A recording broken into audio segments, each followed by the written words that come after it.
Espionage in the 21st Century, a Counterinsurgency Approach. This is a second presentation on espionage in the 21st century. In the first presentation, I looked at how attackers can penetrate the deepest reaches of highly protected, air-gapped networks, steal the information, or control the assets. In this presentation, I take a much broader view and look at protecting all the valuable information across all the systems. In today's day and age, espionage is largely about stealing your information from your computer systems. Richard Clarke, who has served as Special Advisor to the President for Cybersecurity, has described this espionage as the hoovering up of our nation's intellectual property. This presentation is broken up into 3 acts. The first act presents the problem. The second act introduces the counterinsurgency approach that can address this problem. And the third act shows an implementation of the counterinsurgency approach. As mentioned, today's espionage is largely about information theft. Few people have any idea how vast the problem is. I'm going to talk about a couple of incidents to give you a taste of the scope of the problem. This past year, an effort dubbed Operation Shady Rat was revealed. Let me quote a little bit from one article. For at least 5 years, a high-level hacking campaign, dubbed Operation Shady Rat, has infiltrated the computer systems of national governments, global corporations, nonprofits, and other organizations, with more than 70 victims in 14 countries. Lifted from these highly secure servers, among other sensitive property, countless government secrets, email archives, legal contracts, and design schematics. A couple points to highlight. First, this was a long-running campaign. These guys could get in an organization's network and stay in for months or years without being detected.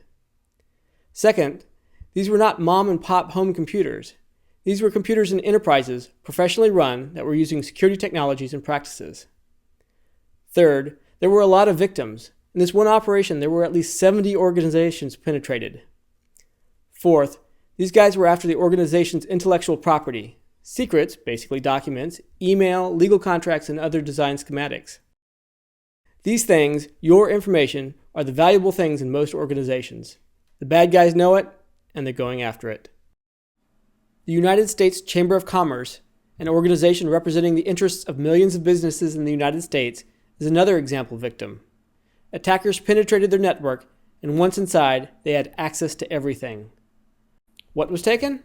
Investigators know for certain that emails, including attachments such as trade policy documents, meeting notes, trip reports, and their schedules, were accessed. Again, the attackers are going after the documents. In one of the best and perhaps scariest books on this topic is Joel Brenner's America the Vulnerable: Inside the New Threat Matrix of Digital Espionage, Crime, and Warfare. Now, Brenner served as the National Counterintelligence Executive in the Office of the Director of National Intelligence and as a senior counsel at the National Security Agency. Translation? This guy knows his stuff. In his book, Brenner tells the story of the military admitting that up to 20 terabytes of information was sucked out of military computers in one operation. How much is 20 terabytes? Well, if you printed it out, you could fill a moving van with it, and a second moving van, and many, many more. In fact, you could fill so many moving vans, they would form a bumper-to-bumper convoy from the front of the Pentagon to the Chinese freighters docked in Baltimore Harbor some 50 miles away. If Bruce Willis tried to make a Die Hard movie where the villains had a 50-mile convoy of moving vans of stolen documents from the Pentagon, you would probably laugh and say this is the most unbelievable Die Hard yet. But this actually happened. It is just that the villains in this true story were using computer networks. Doesn't the Pentagon have computer security? Sure they do. In fact, some of my own network monitoring software was installed there in the early 1990s. And in the years since, the military has invested millions of dollars enhancing that software, developing new technologies, and buying the latest and greatest commercial security systems. But despite all of this, terabytes of data have been sucked out of the military.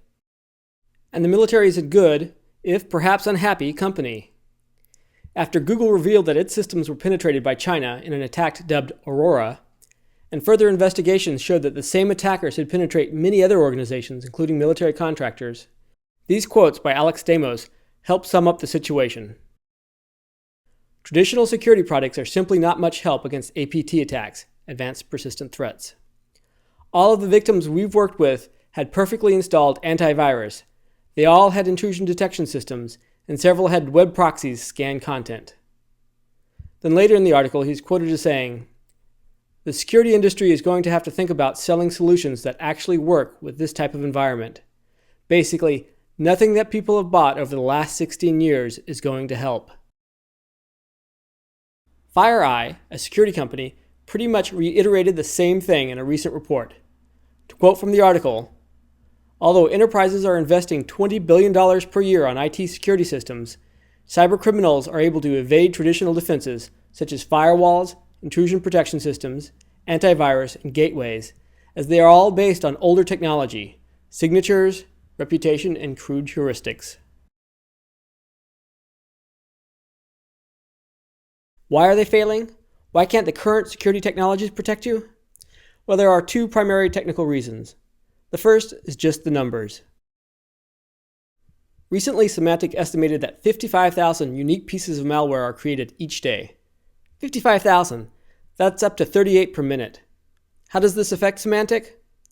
Well, according to the Wall Street Journal, in 2010, Symantec updated its signature database, which you need to protect your system, 10 million times. 10 million! Again, that's roughly 19 updates every minute. Have you updated your antivirus database in the last 3 seconds? If not, you are out of date. These numbers are crazy, but just as important, look at the shape of that curve. It's exponential growth. This simply breaks the underlying assumption on which the signature-based technology and its business model is based. This simply breaks the underlying assumption on which the signature-based technology and its business model is based.